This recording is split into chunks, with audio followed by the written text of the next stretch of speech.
They're constantly monitored by facial recognition cameras that are able to instantly put a face to a name. Now the Chinese are also ranked. 红色是表示你的专注力显示得很高。 Teachers at this primary school in China 蓝色是走神了。 know exactly when someone isn't paying attention. 白色就是你可能跟网络还没有连接好。 These headbands measure each student's level of concentration. The information is then directly sent to the teacher's computer and to parents. China has big plans to become a global leader in artificial intelligence. It has enabled a cashless economy where people make purchases with their faces. A giant network of surveillance cameras with facial recognition helps police monitor citizens. Meanwhile, some schools offer glimpses of what the future of high-tech education in the country might look like. Good job. Classrooms have robots that analyze students' health and engagement levels. Students wear uniforms with chips that track their locations. There are even surveillance cameras that monitor how often students check their phones or yawn during classes. These gadgets have alarmed Chinese netizens. But schools say it wasn't hard for them getting parental consent to enroll kids into what is one of the world's largest experiments in AI education. A program that's supposed to boost students' grades while also feeding powerful algorithms. 为了就是国家的这个研究呀、发展呀，我觉得是没有问题的。 The government has poured billions of dollars into the project, bringing together tech giants, startups, and schools. We got exclusive access to a primary school a few hours outside of Shanghai. To see firsthand how AI tech is being used in the classroom. For this 5th grade class, the day begins with putting on a brainwave sensing gadget. Students then practice meditating. 现在想象我们眉心有一点柔和的光芒绽放。 The device is made in China and has 3 electrodes, 2 behind the ears and 1 on the forehead.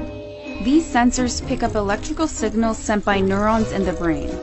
The neural data is then sent in real time to the teacher's computer. So while students are solving math problems, a teacher can quickly find out who's paying attention and who's not. 说明这段时间他是有点在那走神的。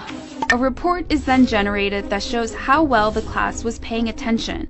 It even details each student's concentration level at 10-minute intervals.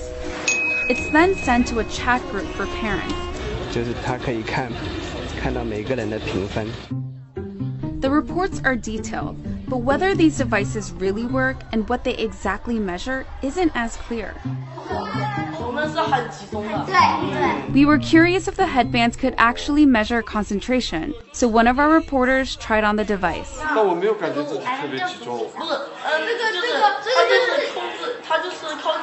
This is a new technology with still fairly little research behind it. Theodore Zanto is a neuroscientist at the University of California, San Francisco. He was surprised to learn that this tech, called electroencephalography, also known as EEG, is being used in the classroom on children. It's usually used by doctors in hospitals and labs. EEG is very susceptible to artifacts, and so if you are itchy or just a little fidgety, or the EEG wasn't set up properly so that the electrodes didn't have a good contact, affects the signal.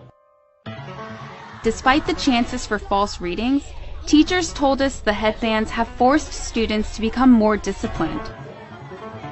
上课回答我的问题，就是他们的声音会比平常更响亮。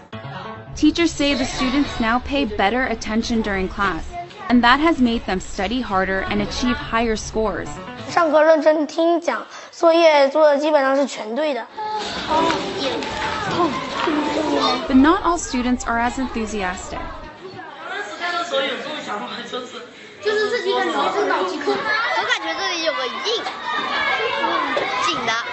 This 5th grader, whom we caught dozing off in class, told us his parents punish him for low attention scores. And that kind of data adds a new kind of pressure for students. 想啊，如果在一次考试全班人都考了95分以上，就你考了一个85，你会不会感觉你有一种Companies we interviewed said the data can go to government-funded research projects.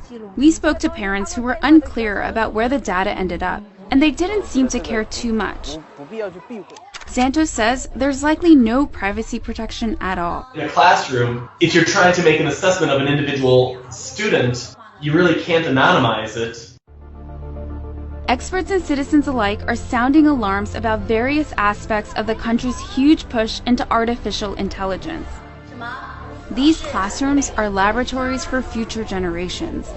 And while these new tools may potentially help some 200 million students raise their grades, just how this all works out won't be apparent until they become adult citizens.